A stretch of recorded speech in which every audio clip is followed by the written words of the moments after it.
Mohon berfirmanlah Tuhan, urapan roh-Mu kiranya turun juga atas kami, supaya kami dapat menangkap dengan baik, dan kami boleh berfokus kepada firman Allah yang melengkapi dan mempersiapkan kami, supaya kami menjadi satu umat yang layak di hadapan Tuhan, yang akan siap masuk dalam kemuliaan Tuhan. Terima kasih buat kesempatan ini, terima kasih buat lawatan Tuhan. Hati kami siap untuk mendengar, bahkan menerima firman-Mu dengan segala kerendahan hati. Dalam nama Yesus kami sudah berdoa dan mengucap syukur. Haleluya. Amin. Puji Tuhan, saya persilahkan kembali duduk. Sekaliannya sidang jemaat yang dikasihi Tuhan. Puji nama Tuhan, salam sejahtera bagi kita seluruh sidang jemaat. Shalom. Lebih sukacita lagi, shalom. Salam persekutuan kita Philadelphia. Ya, puji Tuhan, kalau Tuhan masih terus melimpahi kita dengan segala berkat kebaikan, kemurahan Tuhan, pertolongannya, pembelaannya, bahkan pemeliharaannya yang kita boleh rasakan, nikmati hingga sampai pada pagi siang hari yang indah ini, di tengah-tengah ataupun melalui ibadah kita yang pertama yang boleh terselenggara pada hari ini. Semua berkat kasih dan anugerah Tuhan. Kita diberikan ya kemurahan Tuhan untuk kita boleh menikmati baik kasih Tuhan maupun juga kuasa rohnya, serta juga firman-Nya dalam pengajarannya. Saudara yang terkasih, kita mendengarkan firman Tuhan dalam beberapa waktu ini, bagaimana kita dibawa terus kepada kesetiaan, supaya kita tetap setia sampai kepada hari yang terakhir. Apakah itu kematian ataupun kedatangan Tuhan, Tuhan merindukan kita umatnya untuk tetap setia, sebagaimana Tuhan sendiri adalah setia. Bagaikan suami yang setia mendambakan istri yang setia. Namun pada kesempatan pagi siang ini, ya saudaraku, saya memberikan tema bagi kita, yaitu iman pada perkara rohani. Ya, iman pada perkara rohani. Yang dikutip dari nats firman Tuhan dari kitab Kejadian pasal yang ke-12 dari ayat pertama sampai kepada ayatnya yang ke-5. Tentu kita mengingat ini adalah cerita tentang di mana Abram dipanggil oleh Tuhan keluar dari negerinya menuju tanah ataupun perjanjian, tanah perjanjian ataupun negeri yang Tuhan janjikan bagi Abraham dan juga bagi keturunannya. Ya, saudara yang terkasih, yang kita akan perhatikan adalah bagaimana Abraham ya melakukan itu dengan iman, tetapi imannya tidak berfokus kepada hal jasmani atau yang lahiriah, tetapi kepada perkara rohani. Abraham adalah bapa orang percaya, dan kita ini disebutkan sebagai anak-anaknya. Kita disebut sebagai orang-orang percaya yang juga yang harus mengikuti iman Abraham. Ya, dalam perjanjian baru itu sangat jelas, baik itu dalam kitab Roma maupun juga dalam kitab Galatia. Kita ini juga berkenan bagi Tuhan kalau kita ini mengikuti imannya Abraham. Ya, sekali lagi kita ini juga berkenan kalau kita mengikuti imannya Abraham. Bagaimana iman Abraham itu yang berfokus kepada perkara rohani. Nah, ini yang perlu kita perhatikan. Ya, sejak dimulainya panggilan Tuhan dalam hidup Abraham. Kita bacakan sebentar nats ini, Kejadian pasal 12 dari ayat pertama sampai ayatnya yang ke-5. Demikian firman Tuhan. Iya. Berfirmanlah Tuhan kepada Abram, Pergilah dari negerimu dan dari sanak saudaramu Ya. dan dari rumah bapamu ini ke negeri yang akan kutunjukkan kepadamu. Terus. Aku akan membuat engkau menjadi bangsa yang besar. Terus. Dan memberkati engkau serta membuat namamu masuk. Ya. Dan engkau akan menjadi berkat. Ayat 3. Aku akan memberkati orang-orang yang memberkati engkau dan mengutuk orang-orang yang mengutuk engkau. Dan olehmu semua kaum di muka bumi akan mendapat berkat. Iya, lalu Pergilah Abraham seperti yang difirmankan Tuhan kepadanya, dan Lot pun ikut bersama-sama dengan dia. Abraham berumur 75 tahun ketika ia berangkat. iya, ayat 5. Abraham membawa Sarai istrinya dan Lot anak saudaranya. Terus. Dan segala harta benda yang didapat mereka dan orang-orang yang diperoleh mereka di Haran. Mereka berangkat ke tanah Kanaan lalu sampai di situ. Iya, nah puji Tuhan. Saya kutip sampai kepada ayatnya yang kelima saja dulu. Ya, di mana iman yang harus tertuju kepada perkara rohani. Dari nat yang sudah kita baca ini, saudaraku, di mana Allah memanggil Abram keluar dari cara hidupnya yang lama.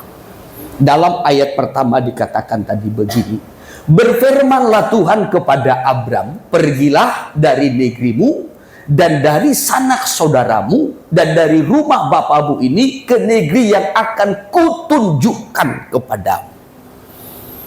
Ya. Jadi Abram disuruh keluar.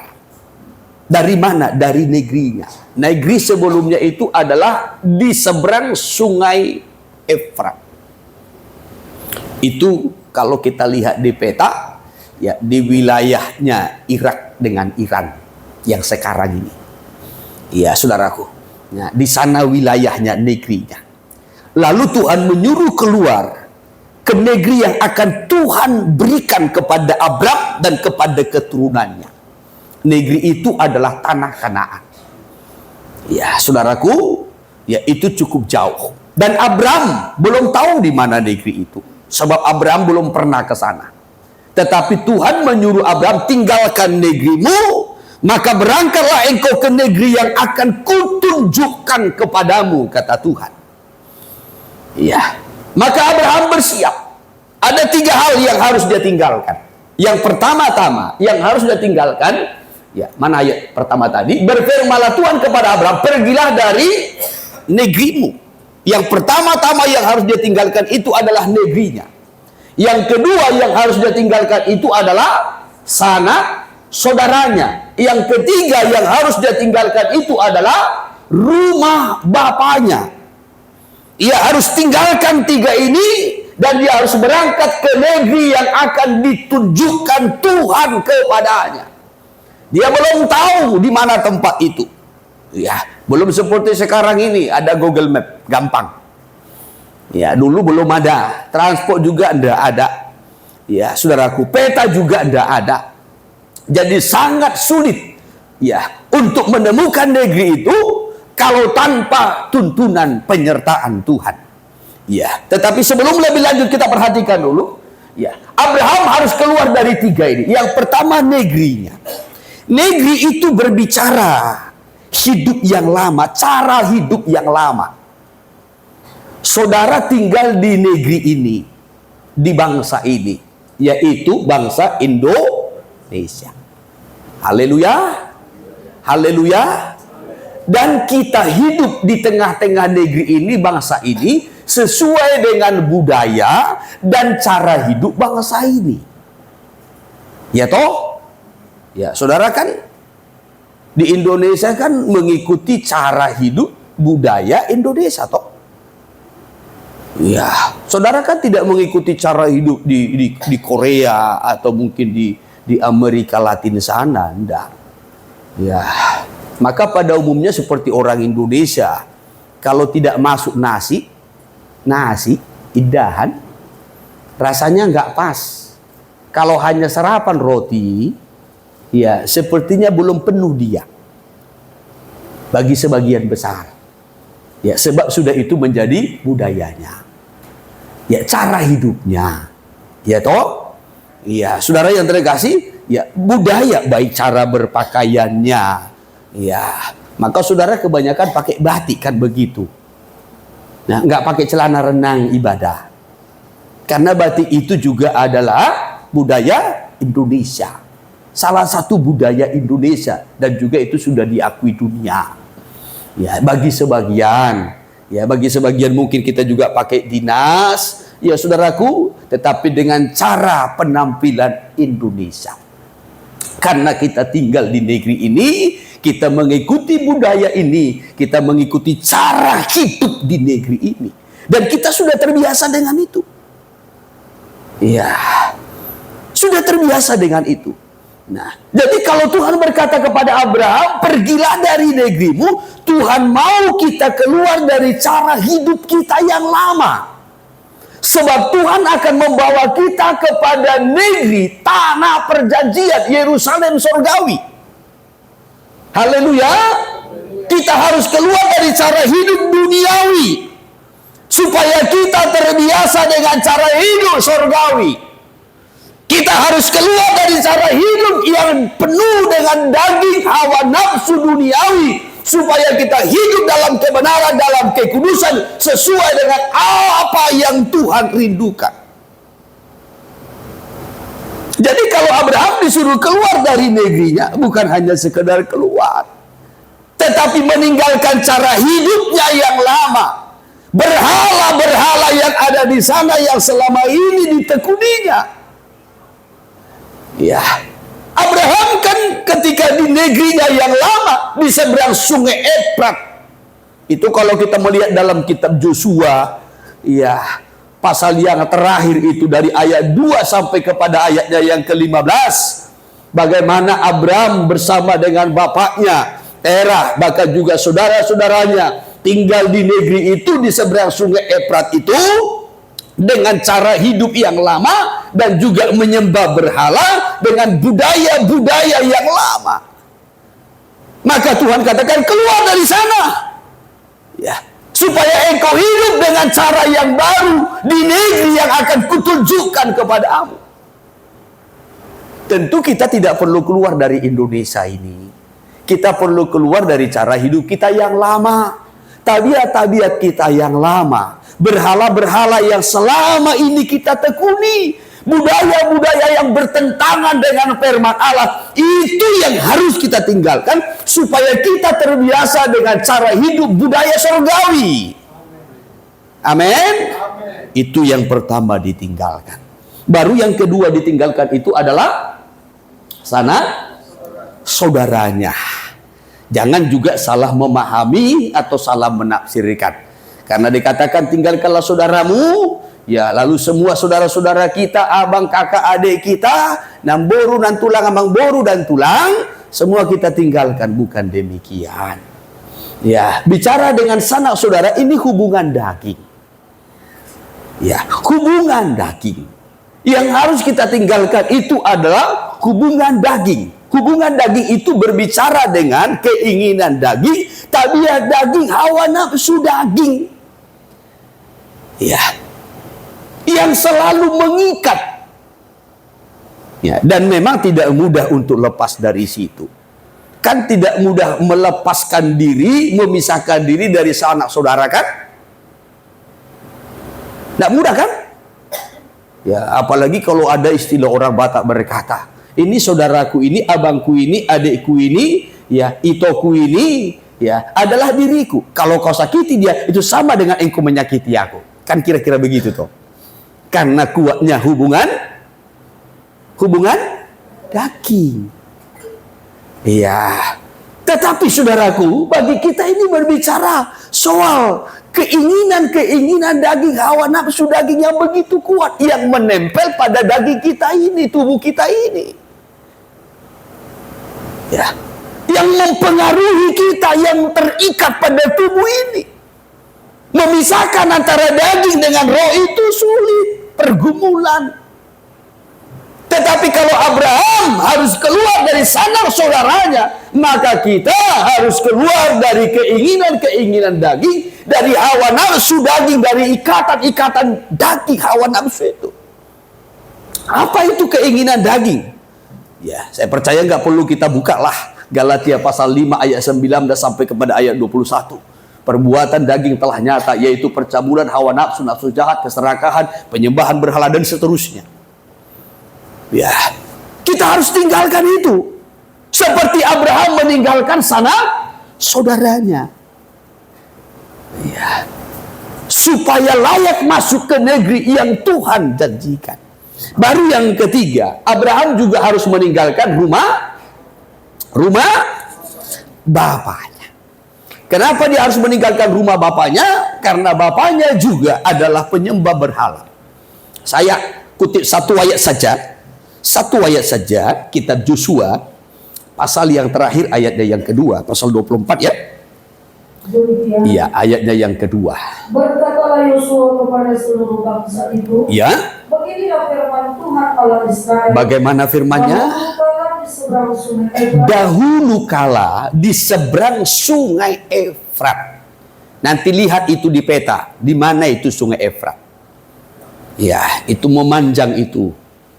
Ya, yang sekarang wilayahnya Iran dengan Irak itu sampai ke Baghdad itu. Ya, terus Disitulah diam nenek moyangmu. disitulah diam nenek moyangmu, yaitu Terah. Terus ayah Abraham dan Nahor. Dan mereka beribadah kepada Allah. Mereka beribadah kepada Allah yang lain, berhala. Iya. Jadi Abraham harus keluar dari sana, dari rumah berhala itu. Ya. Abraham harus keluar dari rumah bapaknya Terah. Karena Terah adalah penyembah berhala. Ya, penyembah berhala. Ya. Jadi karena bapaknya penyembah berhala, maka benih penyembahan berhala itu turun kepada Abraham. Ya. Abraham mewarisi benih dosa, benih penyembahan berhala. Kita ini adalah benih dari bapak kita. Secara jasmani pun kita ini adalah benih dari bapak kita. Saya benih dari bapak saya. Saudara pun demikian. Ya. Oleh sebab itu kita harus keluar dari benih yang lama. Ya. Benih yang lama itu adalah dosa. Kita dilahirkan dari dosa. Yesus berkata begini dalam Yohanes pasal yang ke-8, bapamu adalah iblis. Itu ayat 44. Iya, jadi bapak kita yang lama adalah iblis. Ya. Lalu kita dilahirkan dari benih itu, benih dosa. Maka ketika kita lahir, kita sudah bertabiatkan dosa. Dilahirkan dalam dosa, bertabiatkan dosa. Karena itulah kita perlu dilahirkan kembali dari Allah. Supaya kita dilahirkan dari kebenaran. Dari benih yang tidak panah, dari firman Allah. Sehingga kita bisa hidup kudus dan benar di hadapan Tuhan. Ya, jadi Abraham harus keluar dari tiga ini. Keluar dari negerinya, keluar dari sanak saudaranya, keluar dari rumah bapaknya. Kalau untuk saya dan saudara, kita harus keluar dari kehidupan kita yang lama, budaya kita yang lama, yang erat dengan dosa, yang terikat dengan dosa. Kita harus keluar dari tabiat-tabiat daging, hawa nafsu daging yang mengikat kita, dan juga harus keluar dari benih yang lama, yaitu benih dosa. Ya, kalau kita mau keluar, ada janji Tuhan. Apa janji Tuhan? Kejadian pasal 12 ayatnya yang kedua tadi. Baru Tuhan berjanji untuk memberkatinya lebih lagi. Ayatnya yang kedua. Kembali. Aku akan membuat engkau menjadi bangsa yang besar. Ya, terus. Dan memberkati engkau serta membuat namamu masuk. Ya. Dan engkau akan menjadi berkat. Iya. Ya. Jadi disuruh keluar dulu. Baru Tuhan memberikan janji. Aku akan membuat engkau menjadi bangsa yang besar. Siapa mau besar? Jemaat, siapa yang mau besar? Ada juga malu-malu atau setengah hati. Saudara mau besar tapi setengah hati. Ya. Siapa mau diberkati dengan berkat yang besar? Itu ratok dok. Ya, siapa mau pelayanannya besar? Ya. Jangan susah mengaminkannya. Ini harus dengan iman. Ya. Jadi ayat 1 Tuhan suruh keluar dulu. Kalau belum keluar, Tuhan tidak memberkati dengan berkat yang besar. Ya, harus keluar dulu dari 3 cara hidup ini. Baru dalam ayatnya yang kedua Tuhan berjanji, dikatakan tadi, aku akan membuat engkau menjadi bangsa yang besar dan memberkati engkau serta membuat namamu masyhur dan engkau akan menjadi berkat. Jadi dipanggil untuk menjadi berkat. Ya, dipanggil keluar untuk diberkati supaya dapat menjadi berkat. Haleluya. Iya. Saudara yang terkasih, panggilan Tuhan inilah yang ditangkap dan dipegang oleh Abraham. Sekalipun negeri yang Tuhan janjikan itu belum dia ketahui, belum dia lihat bagaimana modelnya. Apakah Tuhan itu betul-betul memberikan negeri yang subur, yang limpah, atau padang gurun? Abraham belum melihatnya. Tetapi Abraham dengan percaya, ketika Tuhan berkata, keluarlah dari negerimu, dari sanak saudaramu, dari rumah bapamu, ke negeri yang akan kutunjukkan. Yang akan kutunjukkan. Berarti belum diperlihatkan, belum diinjak, belum dipegang. Lalu Tuhan memberikan janji, aku akan memberkati engkau, membuat engkau besar, membuat namamu masyhur, sehingga engkau menjadi berkat. Janji Tuhan. Maka perkataan Tuhan itu, firman itu ditangkap oleh Abraham, dipegang oleh Abraham. Lalu Abraham berjalan ke negeri yang belum dia ketahui. Abraham berjalan dengan iman. Abraham berjalan dengan iman. Iya. Maka ditulis di dalam kitab Ibrani pasal 11 dalam ayat 8. Ya, karena imanlah Abraham itu keluar dari negerinya ke negeri yang Tuhan berikan, Tuhan nyatakan kepadanya tanpa mengetahui di mana negeri itu. Ayat 8 ya. Karena iman Abraham taat ketika dia dipanggil untuk berangkat ke negeri yang akan diterimanya menjadi milik pusakanya. Lalu dia berangkat dengan tidak mengetahui tempat yang dia tuju. Dia berangkat. Dia belum tahu di mana tempat yang dia tujui itu. Di mana tempat yang Tuhan firmankan itu dia belum tahu. Tetapi dia berangkat dengan iman, dia berjalan dengan iman. Setelah dia mendengar firman Tuhan, dia tangkap firman itu, dia pegang firman itu, lalu dia berjalan dengan iman.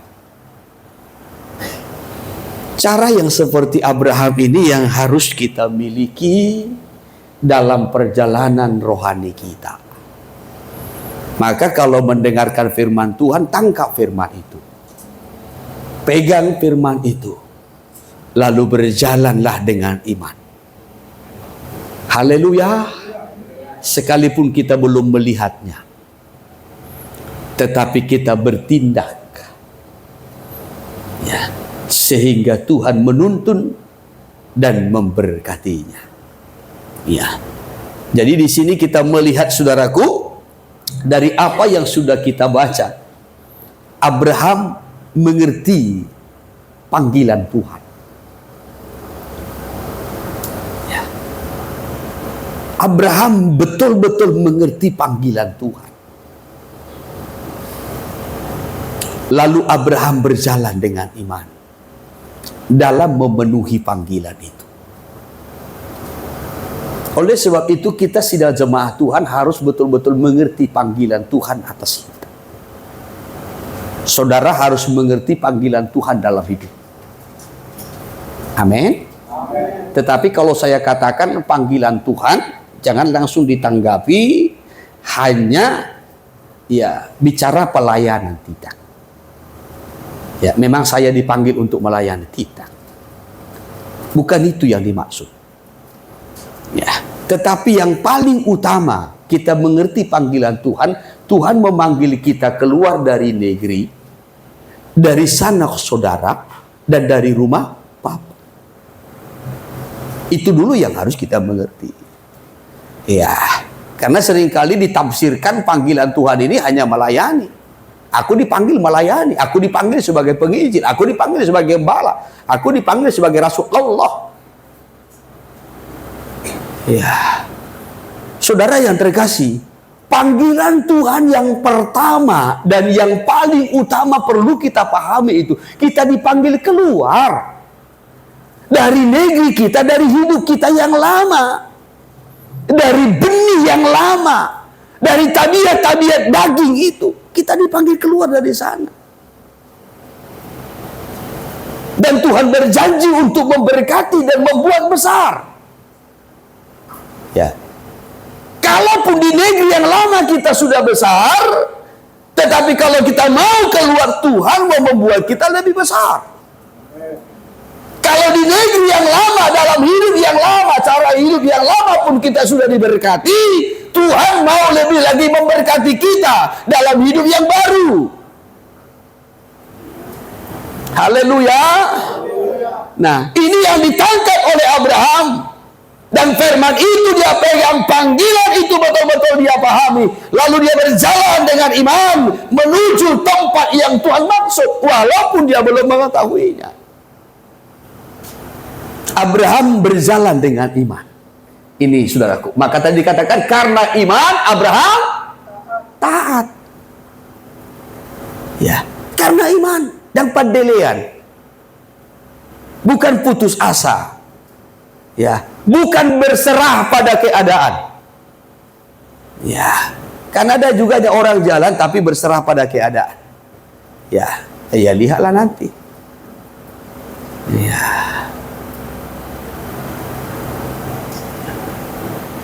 Abraham ini berangkat bukan karena mengadu nasib, tidak. Tidak. Ya. Beda kalau kita mungkin merantau karena mengadu nasib. Beda dengan Abraham. Abraham ke tanah Kanaan bukan untuk merantau mengadu nasib. Tidak.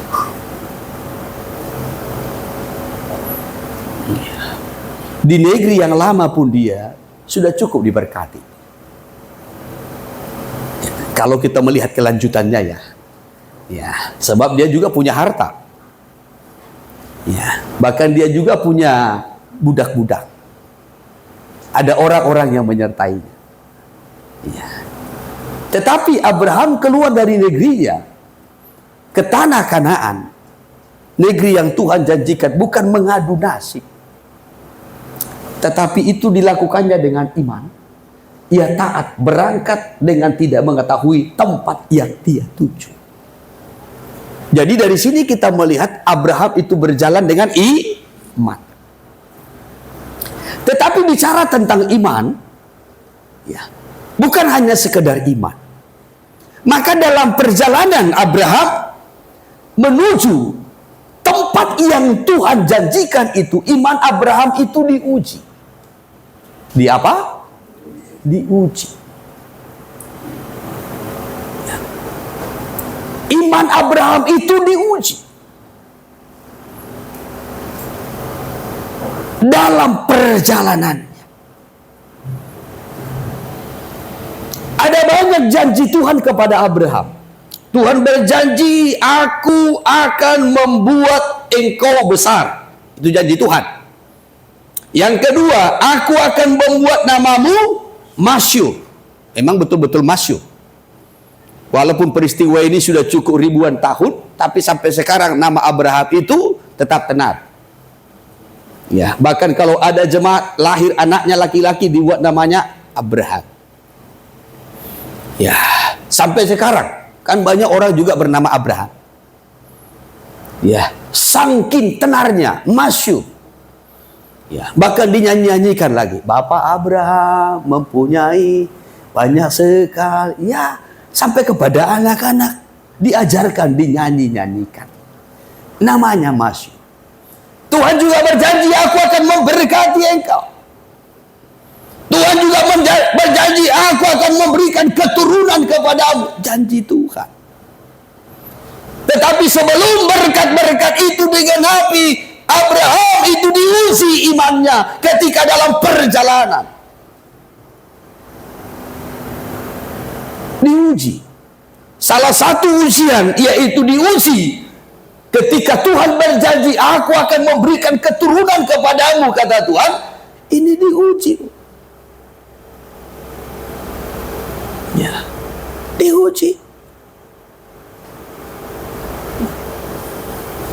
Dan bukan hanya sekali, tetapi Abraham harus menunggu lama. Umur berapa tadi Abraham keluar? Umur berapa? 75 tahun. Ya. Sekali lagi dulu, ayat yang keberapa tadi itu? Ayat 4, ya. Lalu pergilah Abraham seperti yang difirmankan Tuhan kepadanya. Ya. Dan Lot pun ikut bersama-sama dengan dia. Ya. Abraham berumur 75 tahun. Abraham berumur 75 tahun ketika dia berangkat dari Haran. berangkat dari Haran. 75 tahun. Saudaraku, ya.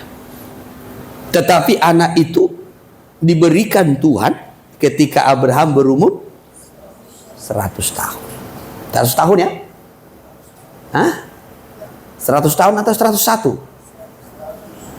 100? Yakin? Anak remaja? Yakin? Ya. Tuhan memberikan keturunan kepada Abraham umur 100 tahun?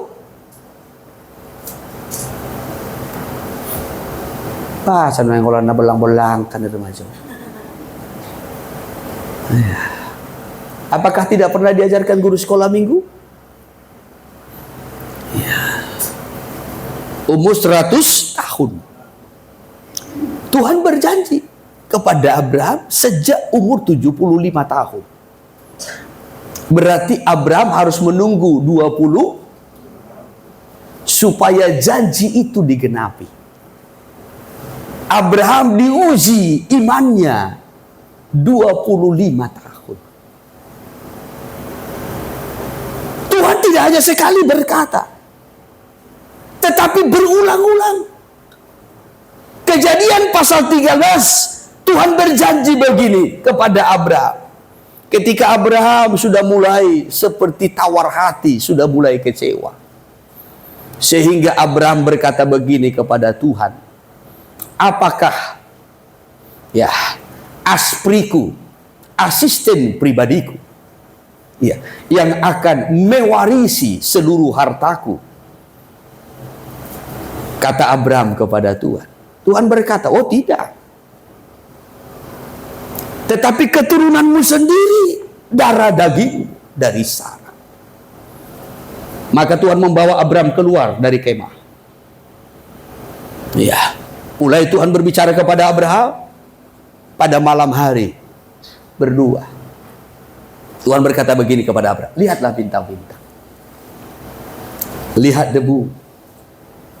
Kalau pada pasal 13 kan Tuhan berkata, keturunanmu akan seperti debu.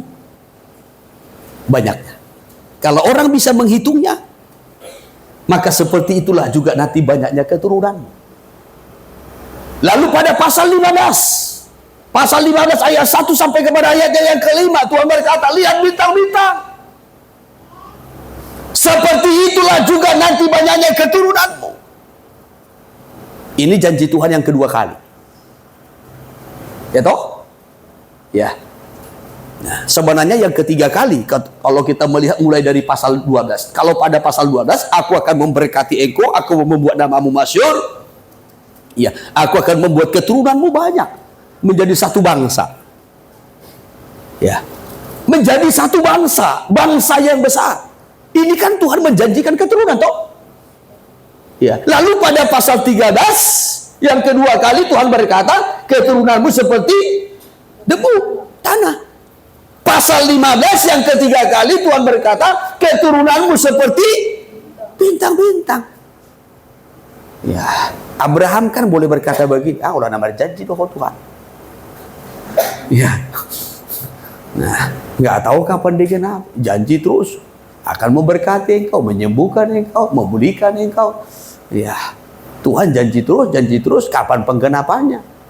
Ya, kalau janji Tuhan begitu banyak, tidak baik manusia itu seorang diri. Jodoh. Udah berapa kali Tuhan berjanji memberikan jodoh? Sampai sonari, tong dong sendiri lagi. Ya, sendiri lagi. Ya, adong donari hai sanga songon naro, songon najono. Lah, musik. Soni palao ngalau. Ya.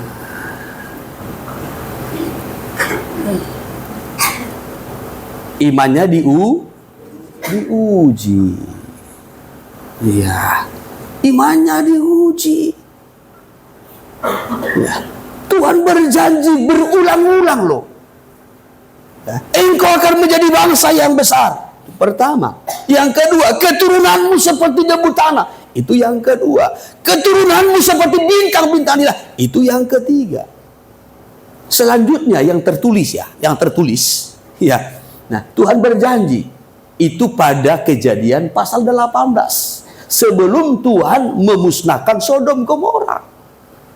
Ya, Tuhan berkata begini, Abraham, tahun depan seperti ini, istrimu Sarah akan melahirkan. Mekel supinggo pesi Sarah, tiki. Ya, maka Sarah tertawa dari balik pintu. Nah, Tuhan tegur, sokna Mekel ho Sarah. Dari pohodo gait hataki, kira-kira begitu. Ya, kenapa kau tertawa? Nah, lalu Sarah mulai menyembunyikan ya, perasaannya dan berkata, aku tidak tertawa. Tuhan berkata, engkau tertawa. Ya, karena Sarah berpikir, bagaimana mungkin aku sudah lanjut usia. Ya, tetapi Tuhan berjanji. Abraham juga mungkin bisa jadi berkata, holana janji. Tuhan hanya janji, berulang-ulang janji, tetapi tidak digenapi. Abraham tidak demikian. Iman itu perlu diuji. Amin. Iman itu perlu diuji. Ya, perlu diuji. Abraham tetap percaya sampai itu digenapi. Ya. Jadi kalau tadi yang pertama Abraham keluar dari negerinya, dari rumah bapaknya, dari sanak saudaranya, adalah ia mengerti panggilan dan dia bertindak berjalan dengan iman. Itu yang pertama. Lalu yang kedua, kalau kita sudah hidup dengan iman, kita sudah berjalan dengan iman, bertindak dengan iman, iman kita itu pun diuji. Ya, diuji. Abraham harus menunggu janji Tuhan itu digenapi. Dan menunggu dalam waktu yang tidak ditentukan. Ya, Tuhan kan tidak menentukannya. Andai Tuhan menentukan begini, Abraham, sekarang kau umur 75 tahun, nanti pas umur 100 tahun, ya, sebagai kado ulang tahunmu, disitulah nanti Ishak lahir. Tidak. Ya, andai Tuhan berkata seperti itu kan ada limit waktu. Tetapi Tuhan berjanji, ya, ini tidak ada waktunya, kapan digenapi. Tetapi yang jelas Tuhan kita itu adalah Tuhan yang setia. Dia setia kepada janjinya. Amin. Iya. Hanya seringkali orang salah, ya saudaraku, memahami Tuhan sehingga mendahului Tuhan. Maka disodorkanlah kepada Abraham Hagar. Ya. Sehingga ini menjadi masalah sampai sekarang. Sikama barbar. Sampai hari ini. Oleh sebab itu ketika kita mendahului Tuhan dalam setiap rencana Tuhan, ini seringkali menimbulkan masalah yang baru dan sangat sulit untuk diselesaikan dan bisa berlarut-larut sampai seumur hidup. Iya, tetapi kita tidak perlu membahas Hagar dulu.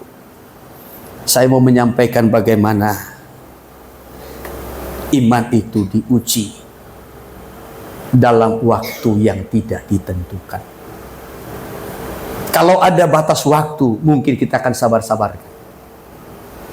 Tetapi ujian terhadap iman itu, saudaraku, itu dalam waktu yang tidak ditentukan. Sampai sebatas mana? Sampai di mana limit? Tidak. Abraham diuji soal waktu. Tapi Abraham teruji. Haleluya. Ya. Nah, diuji soal waktu. Iman kita itu akan diuji soal waktu. Walaupun Tuhan sudah berjanji. Ya, tapi diuji soal waktu. Yang kedua, saudaraku, bukan hanya soal waktu yang diuji. Ya, bukan hanya soal waktu. Tetapi Abraham juga setelah memiliki 2 anak. Satu itu dari Hagar, itulah Ismail. Yang kedua adalah Ishak dari Sarah. Ya. Anak dari Hagar, itulah Ismail, itu menggambarkan daging. Ya, sering mungkin kita dengarkan anak yang diperanakkan secara daging. Itu menggambarkan hawa nafsu. Apa? Hawa nafsu. Sedangkan Ishak yang lahir dari Sarah digambarkan itu seperti anak roh dari janji. Itu menunjukkan kepada roh kita. Ya. Jadi di dalam diri Abraham ada 2 anak, yaitu Ismail dan Ishak. Ismail menggambarkan daging, sedangkan Ishak menggambarkan roh. Ya, sekarang saya tarik kepada diri kita. Dalam diri kita, dalam tubuh kita ini ada 2, yaitu daging, hawa nafsu daging, dan juga roh. Supaya roh kita ini bisa bertumbuh berkembang, maka hawa nafsu daging harus diusir. Harus diusir. Setelah dua-duanya ini ada di dalam diri Abraham, Bapak orang percaya itu, yaitu anak dari hamba, itulah Ismail yang saya sebutkan tadi, menggambarkan daging. Ya, sedangkan Ishak itu menggambarkan roh. Harus diusir. Ya, anak daging itu diusir. Kejadian pasal 21. Ya, Kejadian 21. Ayat 10. Demikian firman Tuhan. Ya. Berkatalah Sarah kepada Abraham, Ya. usirlah hamba perempuan itu beserta anaknya, Ya. sebab anak hamba ini tidak akan menjadi ahli waris bersama-sama dengan anakku. Ya. Sarah berkata kepada Abraham, usir hamba perempuan itu, itulah Hagar, beserta dengan anaknya, itulah Ismail. Ya. Nah, sebab anak hamba itu ini tidak akan menjadi ahli waris bersama-sama dengan anakku Ishak. Ya, Ishaklah yang menjadi ahli waris. Terus, hal ini sangat menyebalkan Abraham oleh karena anaknya. ya, ini membuat Abraham sebel. Ya, kecewa. Ya, karena sama-sama anaknya, sama-sama tubuhnya, dirinya. Ya. Tetapi apa kata Tuhan? Ayat selanjutnya, 12. Tetapi Allah berfirman kepada Abraham, Ya. janganlah separuh hatimu karena hal anak dan budakmu itu. Ya, terus. Dalam segala yang dikatakan Sarah kepadamu, Ya. haruslah engkau mendengarkan. Harus mendengarkannya terus. Sebab yang akan disebut keturunanmu ialah yang Iya. berasal dari Ishak. Lalu Tuhan pertegas, sebab yang disebut keturunanmu yang menjadi ahli waris itu adalah Ishak. Ya, Ishak. Ya. Orang yang mendapat warisan, yang mendapat bagian itu dari Ishak, roh.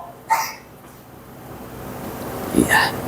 Saudara yang terkasih, sekali lagi, dua anak ini menggambarkan di dalam diri Abraham itu ada daging, ada roh.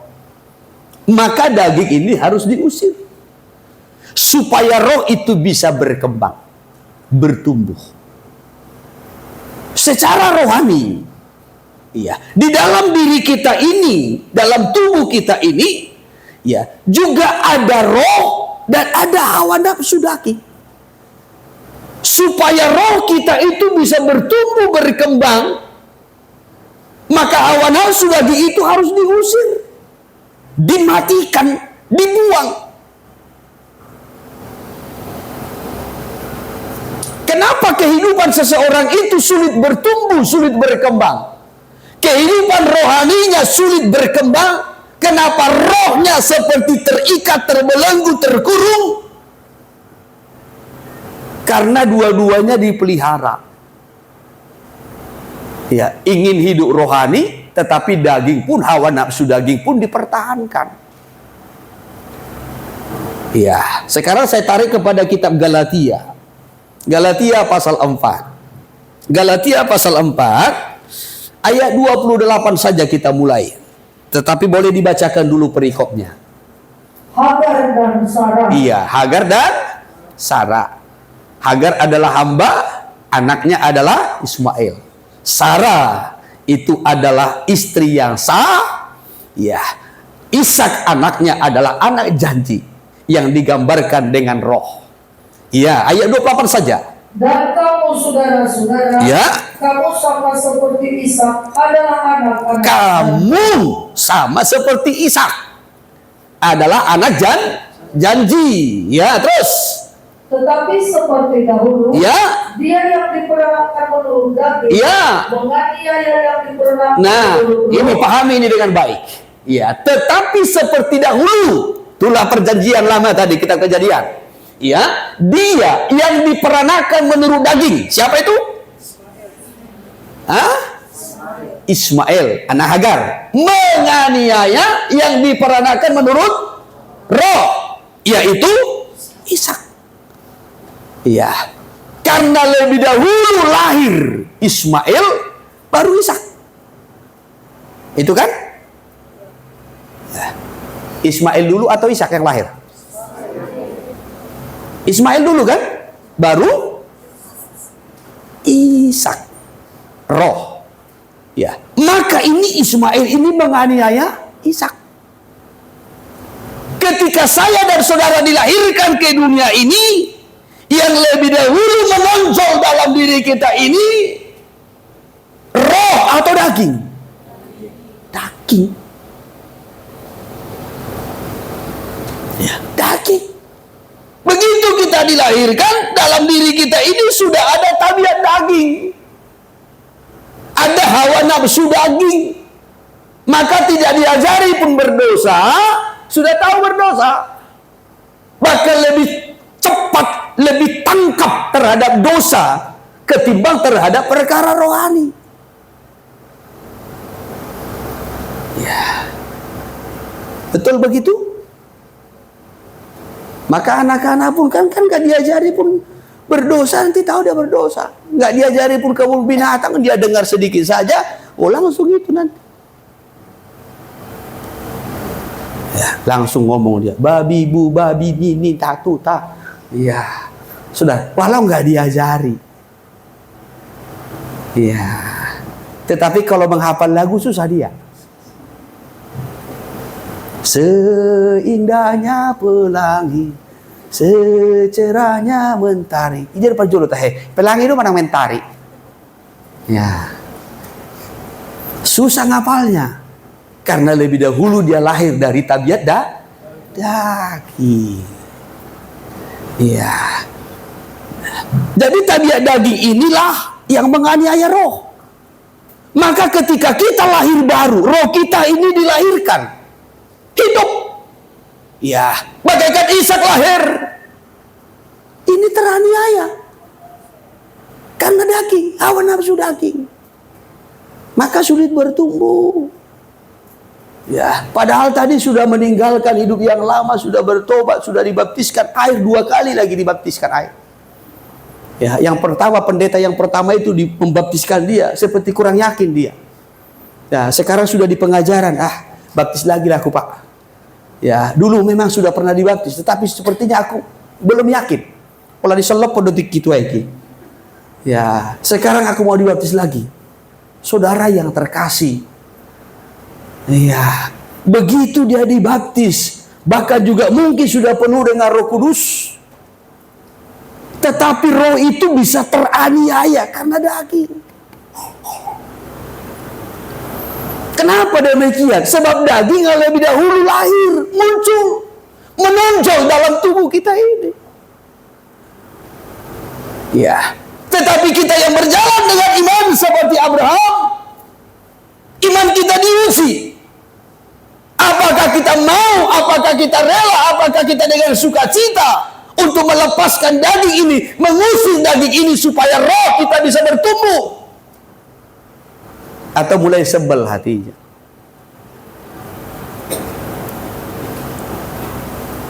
Ya, mulai kesal. Abraham diuji. Jadi bukan hanya soal waktu dia diuji. Kapan penggenapan janji ini? Tidak. Imannya diuji. Apakah hatinya lebih cinta kepada Ismail atau kepada Ishak? Apakah hatinya lebih cinta kepada daging atau kepada roh? Apakah hatinya lebih cinta kepada perkara-perkara daging atau kepada perkara-perkara rohani? Diuji. Bisa ditangkap? Bisa ditangkap? Iya. Maka diuji. Iya, coba terus dulu, kita lanjutkan dulu. Ayat 30. Tetapi apa kata Nas kitab suci? Apa kata Nas? Ya. Usirlah hamba perempuan itu beserta anaknya. Ya. Sebab anak hamba perempuan itu tidak akan menjadi ahli waris bersama-sama dengan anak perempuan merdeka. Ya, usir katanya terus. Karena itu saudara-saudara, Ya. kita bukanlah anak-anak hamba Kita bukan anak-anak hamba perempuan, melainkan anak-anak perempuan merdeka. tetapi kita ini anak perempuan merdeka. Kita dari keturunan Sarah. Amin. Bukan dari Hagar. Ya. Kita ini bukan dari benih dosa lagi, tabiat daging. Bukan lagi hamba dosa, tetapi kita ini adalah orang-orang yang sudah dimerdekakan. Kita adalah orang-orang yang hidup dalam roh yang sudah dimerdekakan. Supaya menjadi ahli waris. Haleluya. Ya, diuji. Ya. Jadi untuk memisahkan ini antara daging dengan roh, supaya rohnya bisa bertumbuh. Saudara, kalau tidak mengusir daging, tidak mengusir anak hamba itu dari dalam dirimu, saudara tidak akan pernah bisa bertumbuh secara rohani. Karena nanti akan selalu teraniaya. Roh kita itu teraniaya, tertekan. Ya, sehingga maju tidak, mundur juga tidak. Seperti Ishak yang selalu dianiaya. Maka hamba itu dan anaknya harus diusir, supaya roh itu bisa bertumbuh berkembang seperti Ishak berkembang. Puji Tuhan, saudara. Itu yang kedua. Lalu yang ketiga, iman Abraham itu diuji. Dengan cara bagaimana? Kejadian 22 ayat 1 sampai kepada ayatnya ketiga, yaitu mempersembahkan Ishak. Ya, persembahkan Ishak, anakmu yang tunggal, harus dipersembahkan. Ya. ayat 1. Kepercayaan Abraham diuji. Iya. Setelah semuanya itu, Allah mencoba Abraham. Ya. Ia berfirman kepadanya, Terus. Abraham, lalu sahutnya, ya Tuhan. Ya. Firman-Nya, Terus. ambillah anakmu yang tunggal Ambil itu, anakmu yang engkau kasih. yakni Ishak. Terus. Pergilah ke tanah Moria, Iya. dan persembahkanlah dia di sana sebagai korban bakaran Terus. pada salah satu gunung yang akan kukenalkan kepada. Ayat 3. Keesokan harinya pagi-pagi, Terus. bangunlah Abraham. Ia memasang keledai-keledainya dan memanggil 2 orang bujangnya beserta Ishak anaknya. Terus. Ia membelah juga kayu untuk korban bakaran itu. Iya. Lalu berangkatlah dia dan pergi ke tempat yang dikatakan Allah kepadanya. Yang dikatakan Allah kepadanya. Untuk mempersembahkan Ishak, anak tunggal satu-satunya. Iya. Kalau Kejadian 21, Ismail diusir. Kejadian 22, Ishak diminta untuk dipersembahkan. Wah, ini kan ujian makin berat ya.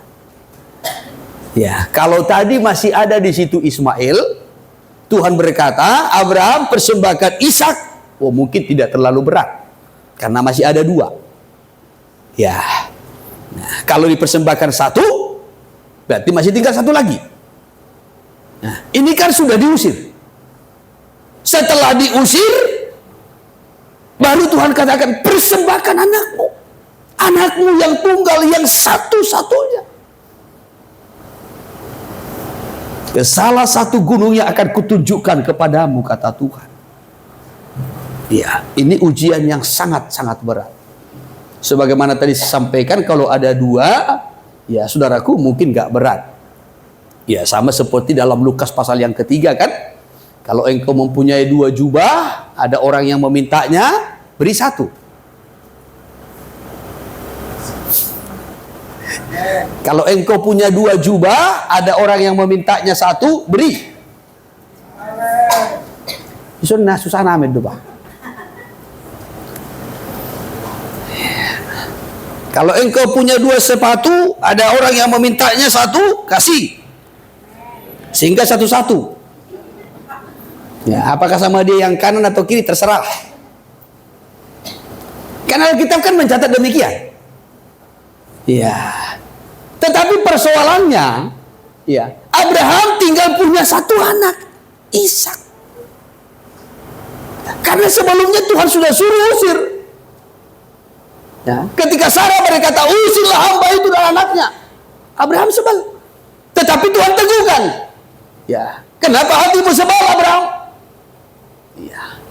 Usir anak itu, sebab bukan dia ahli waris, tetapi Ishak, kata Tuhan.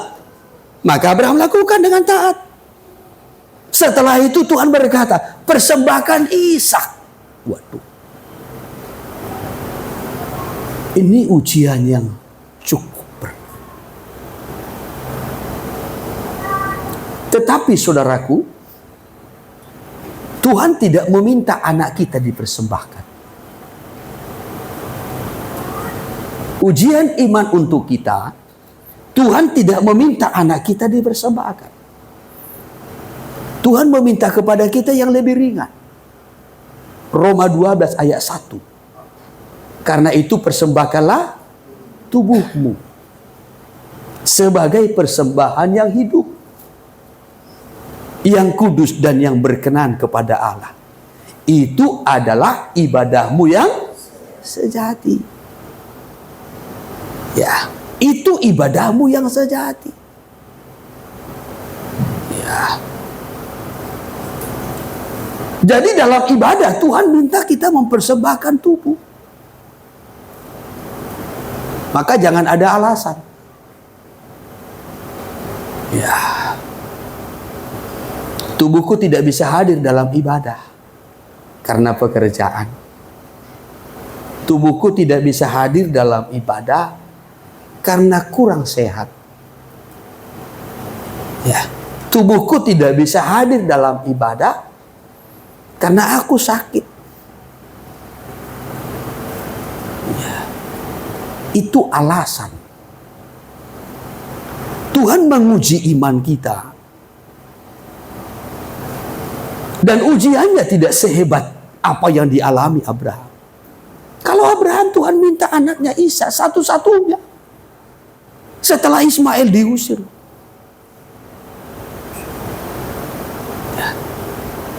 Nggak tahu apakah kita bisa membayangkan itu, betapa pedihnya hati Abraham. Sedangkan Ismail saja diusir. Itu anak hamba loh. Ya, itu anak hamba. Hatinya sebel. Ya. Apalagi Ishak yang diminta. Tetapi sikap Abraham ketika mengusir Ismail dengan ketika Tuhan meminta Ishak dipersembahkan sudah berbeda. Abraham sudah makin mengenal Tuhan. Ya. Ketika Ismail diusir, hatinya masih sebel. Tetapi ketika Ishak diminta dipersembahkan, Abraham taat. Abraham tidak punya komentar. Abraham tidak punya persungutan. Ya, karena melalui ujian-ujian iman yang dia jalani, yang dia alami dalam hidupnya, Abraham semakin mengenal Tuhan. Abraham semakin mengerti tentang panggilan. Abraham makin mengerti tujuan imannya. Ya, jadi ujian iman itu akan membuat kita semakin mengerti apa yang menjadi tujuan iman kita. Amin. Bukan kepada perkara jasmani, bukan kepada perkara lahiriah, tetapi kepada perkara rohani. Abraham mengerti, memahami. Maka ketika Tuhan meminta kepada Abraham untuk mempersembahkan anaknya Ishak, ia mempersembahkan. Tetapi sebagaimana tadi saya sampaikan, Tuhan tidak meminta kita untuk mempersembahkan anak kita, tidak. Tapi Tuhan meminta kita mempersembahkan tubuh kita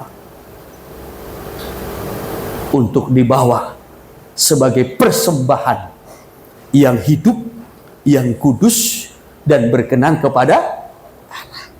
Maka selama tubuhmu masih hidup, persembahkanlah kepada Tuhan. Amin. Ya, jangan nanti sudah mati baru kita persembahkan. Tuhan, kami serahkan ke dalam tangan. Tuhan mau persembahan tubuh yang hidup, tubuh yang kudus, tubuh yang dikenan Tuhan. Dibawa ke dalam ibadah, sebagai ibadah, sebagai persembahan dalam ibadah. Oleh sebab itu tadi saya sampaikan, ya, jangan menciptakan alasan ya untuk menghalangi, membatasi tubuh kita ini tidak beribadah. Apapun itu alasannya. Tuhan tidak meminta terlalu berat dari kita. Tuhan hanya meminta tubuh kita dibawa ke dalam ibadah sebagai suatu persembahan. Kan tidak sulit toh? Mana lebih sulit saudara membawa tubuh saudara beribadah kepada Tuhan atau membawa anak saudara satu-satunya untuk dipersembahkan kepada Tuhan sebagai ibadah? Saudara yang memilihnya. Tanggap kan? Ya. Jadi saudaraku, dalam perjalanan rohani kita, iman itu diuji. Oleh sebab itu, kalau kita kembali kepada tema kita, Kejadian pasal 12. Ya, iman kepada perkara rohani. Perbedaan antara Abraham dengan Lot. Sama-sama keluar dari negerinya. Ya, sama-sama keluar. Kalau Abraham itu berangkat dengan iman karena firman Tuhan berkata. Ya, sementara Lot berangkat karena ikut Abraham yang adalah keluarganya. Ya. Berbeda saudara. Kalau Abraham berangkat dari negerinya, keluar dari negerinya karena firman. Ia mendengar firman dan mendapat panggilan dari Tuhan untuk keluar. Lalu ia keluar. Tetapi Lot karena ikut siapa? Ikut keluarga, ikut Abraham.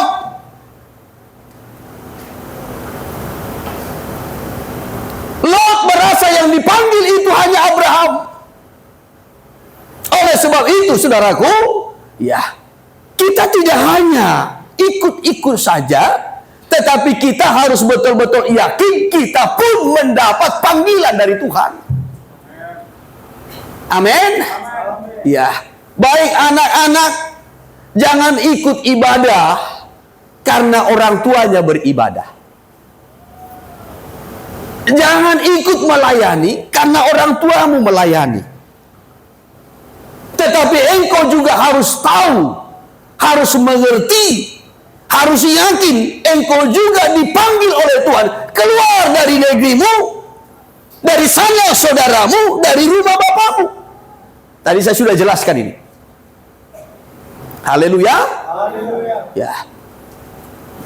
Karena firman, karena panggilan. Jadi bukan karena ikut-ikut saja. Ya. Kalau kita ikut ibadah, kita ikut melayani. Ya.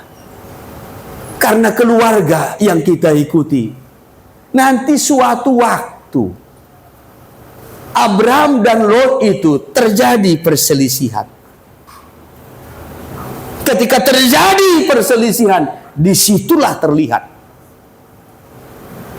siapa yang mengerti panggilan, siapa yang tidak, siapa yang berjalan dengan iman, siapa yang tidak, siapa yang berangkat karena iman, siapa yang tidak. Di situ terlihat.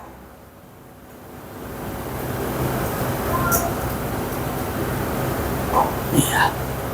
Abraham itu keluar dari negerinya karena iman. Lot tidak, karena ikut keluarga. Jadi baik orang-orang muda, anak-anak remaja, ya, jangan ikut karena ikut orang tua saja atau keluarga tidak.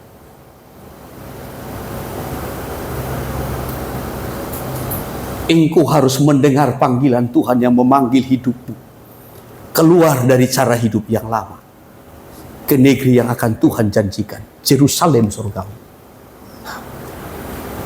Kalau hanya ikut-ikut saja, ya, nanti kalau aku nggak ikut ibadah, bapakku marah. Nanti aku nggak ikut ibadah, dijambak mamaku. Bukan. Ya. Jadi bukan karena ikut-ikut saja. Kan begitu tadi kan? Iya. Kalau Ibrani pasal yang ke-11 tadi ayat 8 kita sudah membaca. Iya, bahwasanya Abraham itu keluar karena iman. Ketika dipanggil Allah dia taat. Dia keluar dari negerinya ke negeri yang akan Tuhan tunjukkan. Lalu kita kembali sekarang kepada pasal 13 dulu. Kejadian pasal 13. Saya kutip dari ayat 7 sebentar. Ayat 7. Demikian firman Tuhan. Ya.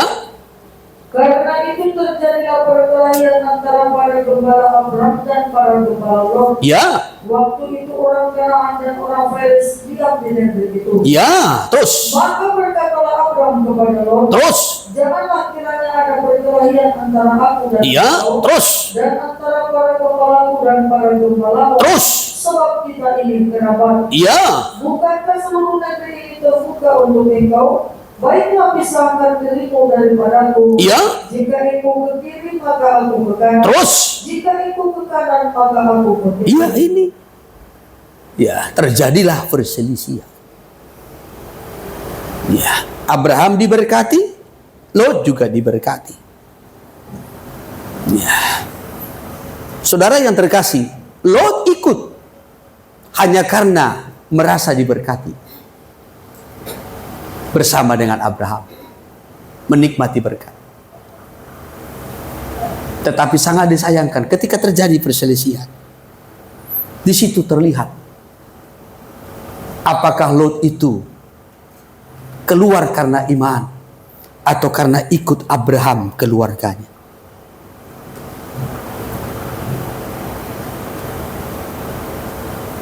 Abraham berkata, Lot, jangan kita saling tidak enak. Negeri ini cukup luas. Kalau engkau ke kanan, aku ke kiri. Kalau engkau ke kiri, aku ke kanan. Pilihlah. Mulai Lot mengarahkan dengan mata jasmani. Setelah diberkati, mulai melihat kepada dunia. Setelah diberkati,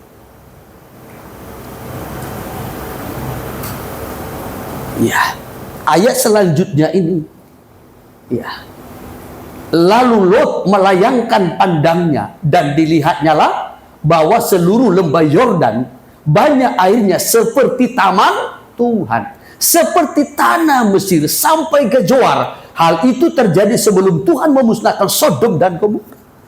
Arah pandangannya pada dunia. Ya, tempat-tempat yang strategis, yang subur, yang indah, yang ini setelah diberkati loh.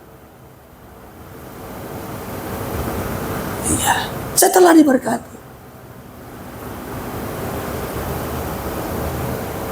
Maka banyak orang setelah diberkati arah pandangannya bukan lagi kepada perkara rohani. Walaupun nyanyi, Tuhan tarik pandanganku. Ya, Tuhan tariknya pandangan kita, tetapi kitanya yang mengalihkan pandangan. Setelah diberkati, mulai dia lihat lembah Yordan, daerah yang subur. Ya. Dia lupa Sodom Gomora adalah tempat yang dibenci Tuhan karena dosanya. Tetapi justru Lot memilih itu. Ya, setelah diberkati, dia memandang kepada dunia. Lalu dia tinggalkan Abraham. Ya, beralih kepada dunia, Sodom Gomora. Dan pada endingnya, ketika Tuhan menghukum Sodom Gomora, maka ekonomi Lot hancur dan juga nikahnya rusak. Istrinya menjadi tiang garam, kedua putrinya hidup dalam dosa perzinahan.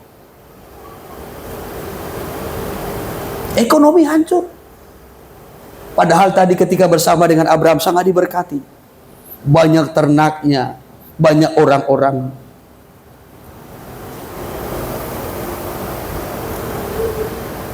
Setelah diberkati, diarahkan pandangan kepada dunia. Hancurlah ekonomi dan juga hancur nikah. Beda dengan Abraham. Kalau kita melihat Abraham, di mana letak perbedaannya? Tuhan berjanji kepada Abraham akan memberkati toh. Amin.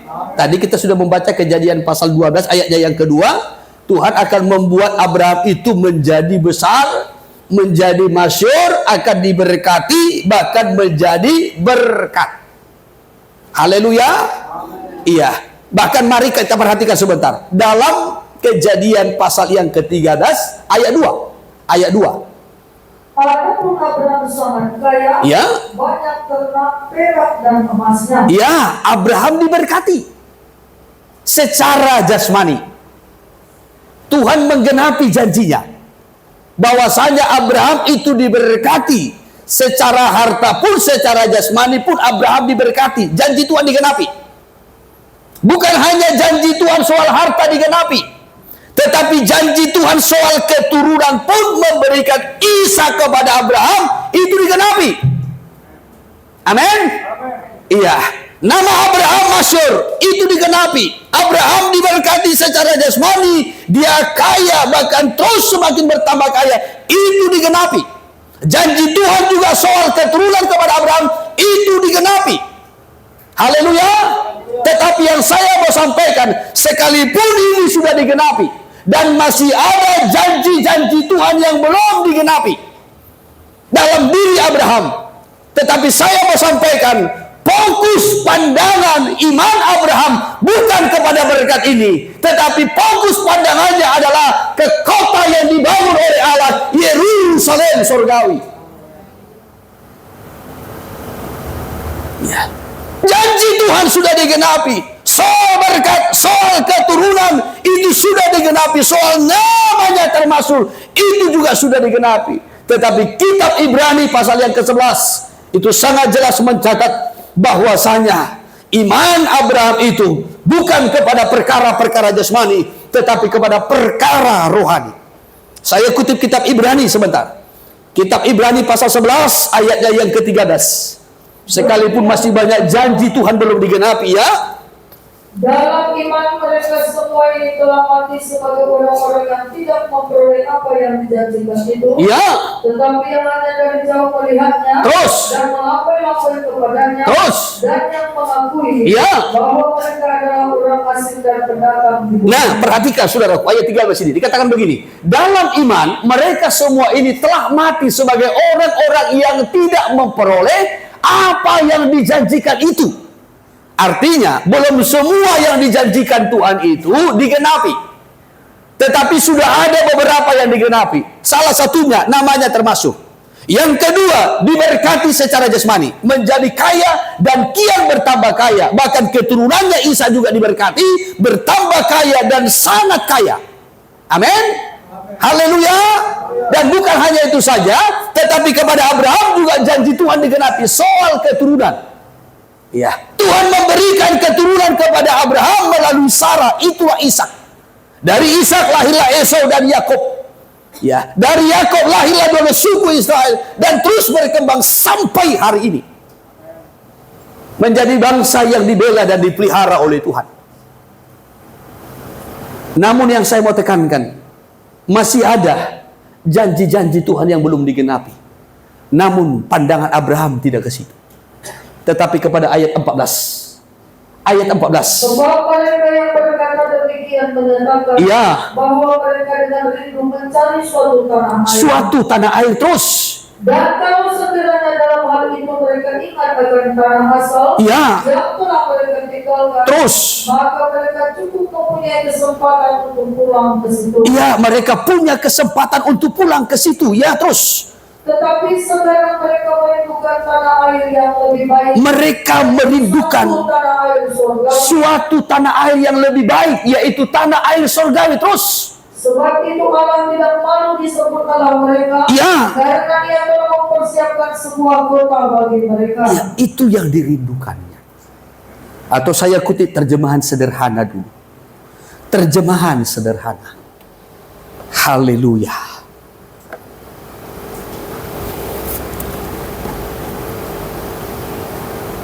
Demikian firman Tuhan. Atau boleh dari firman Allah yang hidup lebih dahulu. Ayat 15 saja langsung.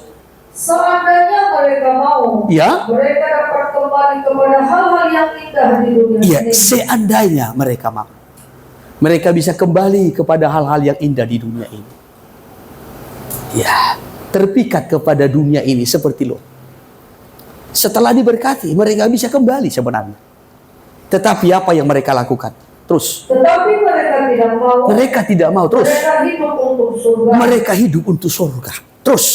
Dan sekarang Allah tidak malu disebut Allah mereka. Ya, terus. Sebab untuk mereka telah diciptakannya suatu kota surgawi. Iya.